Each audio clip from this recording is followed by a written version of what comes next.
बिस्मिल्लाहिर्रहमानिर्रहीम। आज हम बात करेंगे सिंध पुलिस के उन लोगों के हवाले से जिनको आईजी रिफत मुख्तार राजा जाते जाते नौकरी से फारग कर गए। आज मेरी मुलाकात ऐसे ही एक सब इंस्पेक्टर से हुई, एक पुलिस अफसर से हुई, तो बड़ा इंतहाई परेशान हाल था। उसे भी डिसमिस कर दिया गया। ज़ाहिर मैं नाम नहीं लेना चाहता, क्योंकि हमेशा जब भी नज़ला गिरता है तो हमने जब देखा कि नज़ला सिपाही से लेकर एएसआई, सब इंस्पेक्टर, इंस्पेक्टर तक गिरता है, लेकिन वो जो 144 लोग नौकरियों से बरतरफ किए गए, उनकी क्या हालत है। उनमें से कई लोगों की सर्विस 30 से 32 साल से ऊपर थी। ऐसा सिपाही से लेकर इंस्पेक्टर रैंक तक वो लोग शामिल थे, जैसा कि मुझे एक डिसमिस पुलिस अफसर ने बताया। तो सोचने की बात यह है कि ये जो लोग डिसमिस किए गए, जिन्होंने जहाँ के लिए 30-32 साल जो कुर्बानियाँ दी, सर्विस में रह के जारी बात है बहुत सारी परेशानियों का भी सामना करना पड़ता है।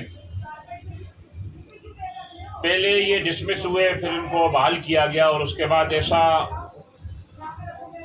कौन सा इशू बना कि जो आज ये लोग दर बदर की ठोकरें खा रहे हैं। क्योंकि सिंध पुलिस पर हमेशा तनकीद ही होती रहती है, लेकिन हम सिंध पुलिस की मजबूरियां जो हैं उनको भी हाईलाइट करना, सिंध पुलिस को जो दरपेश मुश्किलात हैं वो भी तो बेसियत साफ़ी हमारा फ़र्ज़ बनता है कि हम उनकी भी आवाज़ बने।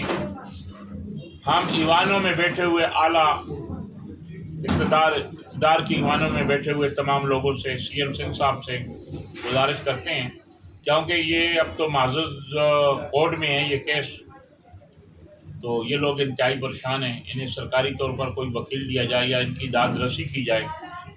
और जब भी किसी भी एहलकार को मीडिया के थ्रू भी एक अपील करूँगा पुलिस के आला अफसरान से कि सर्विस से आप बर्खास्त करते हैं, डिसमिस फ्रॉम सर्विस करते हैं, तो ऐसी बारीकबीनी से तहकीकात की जाएँ कि अगर उसने बिल्कुल कोई गुनाह किया है, कोई ऐसी गलती सरजद हुई है उससे कि जो अवामी मफादात के ख़िलाफ़ हो, पुलिस रूल के ख़िलाफ़ हो, किसी की ख्वाहिशों पे, या जो अलकार जो लोग बैठे हुए दफ्तरी स्टाफ हैं उनकी रिपोर्टों पर किसी भी पुलिस अफसर को या अलकार को नौकरी से बर्खास्त करना सरासर उनके साथ नाइंसाफ़ी है।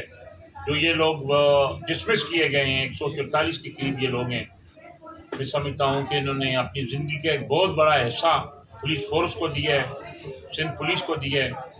इन्हें सरकारी तौर पर वकील फराहम किए जाएँ ताकि ये नौकरियों पर बहाल हो सकें और अपनी जो बकाया ज़िंदगी है वो अपनी इज़्ज़त व एहतराम के साथ गुजारें। जिसने 32 साल सर्विस की हो, अगर उसको डिसमिस फ्रॉम सर्विस किया जाए तो मैं समझता हूँ कि उसके साथ नाइंसाफ़ी है।